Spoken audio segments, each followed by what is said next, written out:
I'd just like to briefly talk about nonlinearity in A Wild Sheep Chase by Haruki Murakami.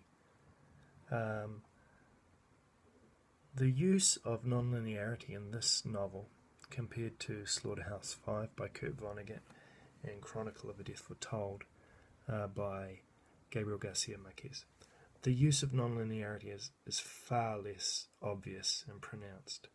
The novel often seems to follow a somewhat linear path, a linear chronology. Often, but not always. There are at least two instances I can think of where there are jumps, initially back and then forward within the text. And I think they both emphasize the same kind of thing, and I'll get to that very shortly. The first jump back is right at the beginning of the novel, when the narrator tells us about how he saw an obituary, a short one-paragraph item in the morning edition of the newspaper of the death of a woman he used to know. And then very soon after that, in fact it's right here in the second paragraph, there's a flashback.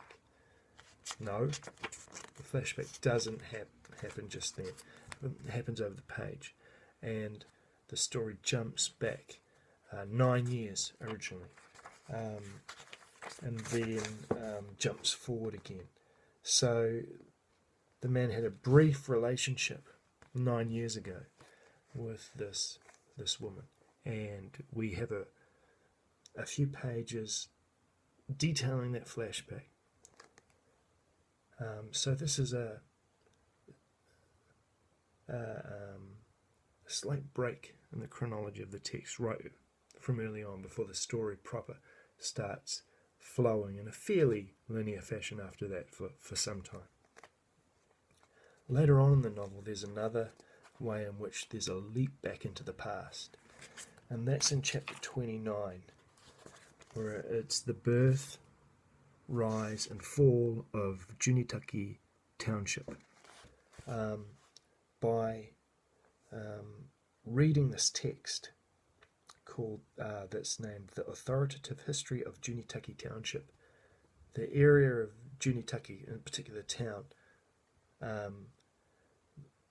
it has a history, and that history is given, and it goes right back to the summer of 1881, and tells the story of how this town was founded in some detail. And as the narrator dips into this book on more than one occasion, the storyline jumps back to tell the story of that township.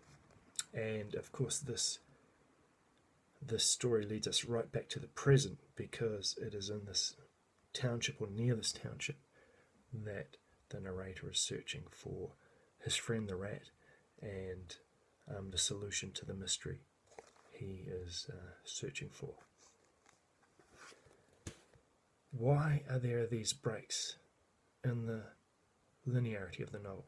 Why are there these jumps back into history, the history originally of the narrator, and then the history later on of the Junitaki Township? There's probably lots of reasons this might happen, and there's probably lots of ways these kind of jumps back into the past, these great flashbacks, might affect us as readers. But one thing I believe is that this novel is about the way our past leads to our present, and the effect the past has on the present.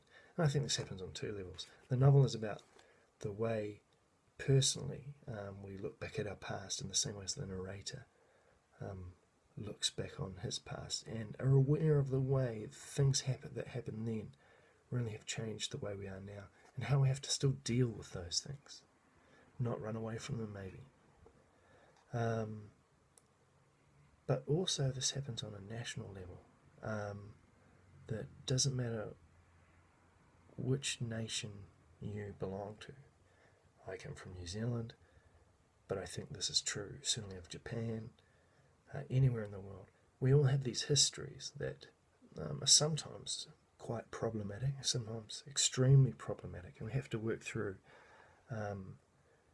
our relationship to the past and the way the past maybe hangs over us or affects us or needs to be dealt with, which I think this novel is really about. It's about personally dealing with issues from your past, and it's about, as a nation, perhaps, acknowledging things that have gone on in the past and trying to sort through them as best as you can.